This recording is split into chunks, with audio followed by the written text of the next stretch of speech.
नमस्कार दोस्तों, India news के डिजिटल प्लेटफॉर्म पर आपका स्वागत है। मैं अभिषेक सिंह।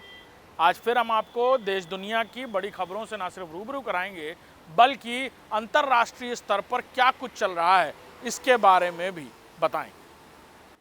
हाल ही में रूस और ईरान के बीच गुपचुप तरीके से एक परमाणु डील साइन हुई, जिसके चलते तेहरान में 6 न्यूक्लियर पावर प्लांट्स बनाए जाएंगे। ये न्यूक्लियर पावर प्लांट्स कम क्षमता वाले होंगे, लेकिन ये पूरी दुनिया के लिए एक चौंकाने वाली खबर थी जब रूस में तेहरान में बनने वाले इन न्यूक्लियर पावर प्लांट्स को लेकर रूस और ईरान के बीच ये संधि समझौता हुआ है। इससे पहले पूरी दुनिया की नज़र यूक्रेन और रूस के युद्ध पर थी। वहीं इजराइल और फिलिस्तीन की लड़ाई और फिर इस बीच रूस और यूक्रेन के इस युद्ध को लेकर जहां युद्ध विराम की चर्चाएं अंतर्राष्ट्रीय मंचों पर, चाहे वो एससीओ समिट हो, अंतर्राष्ट्रीय सुरक्षा समिति हो, या फिर बार बार अमेरिकी राष्ट्रपति डोनाल्ड ट्रंप के हस्तक्षेप की खबरें। ऐसे में रूस और ईरान के बीच हुई ये न्यूक्लियर डील पूरी दुनिया के लिए चर्चा का विषय बन गई है। खासतौर पर गल्फ देश और यानी खाड़ी के देश और रूस के बीच हुआ ये संधि और समझौता अमेरिका के लिए तो बिल्कुल नींद उड़ा देने जैसी खबर जैसा है। हाल ही में अमेरिका की तरफ से कई देशों पर ट्रंप टैरिफ की कवायद और तेज की गई और जिसके चलते भारत भी इस चपेट में आता हुआ नजर आया।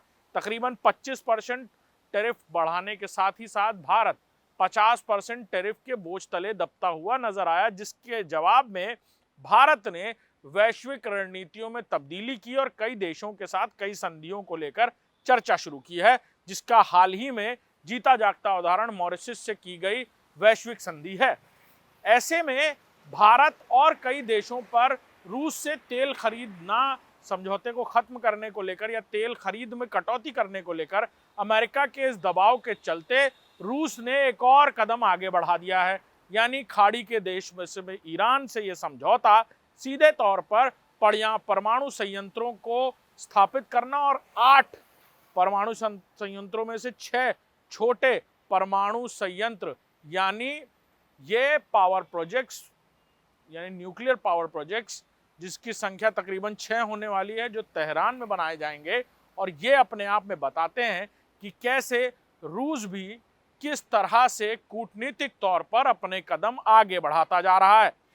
दुनिया भर के देशों के लिए जहां वैश्विक युद्ध का बिगुल फूंकने वाले जैसे फैसले, जिसे अमेरिका के राष्ट्रपति डोनाल्ड ट्रंप ने शुरुआती दौर में ट्रंप टैरिफ का नाम दिया था, वहीं अब इस टैरिफ के चलते दुनिया भर में कई जगह अस्थिरता का माहौल था। वहीं खासतौर पर एशियाई देशों के लिए एक बड़ी चुनौती ये भी कि वो जब तक रूस के साथ अपनी तेल संधियों को खत्म नहीं करते, उनसे ये टैरिफ नहीं हटाया जाएगा। इसको लेकर भारत ने एससीओ समिट में और कई देशों ने अपने दो टूक जवाब दे दिए थे, जिसमें चीन भी शामिल है।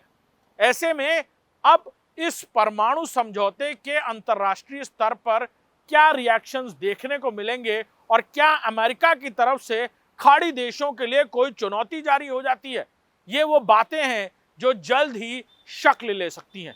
नमस्कार।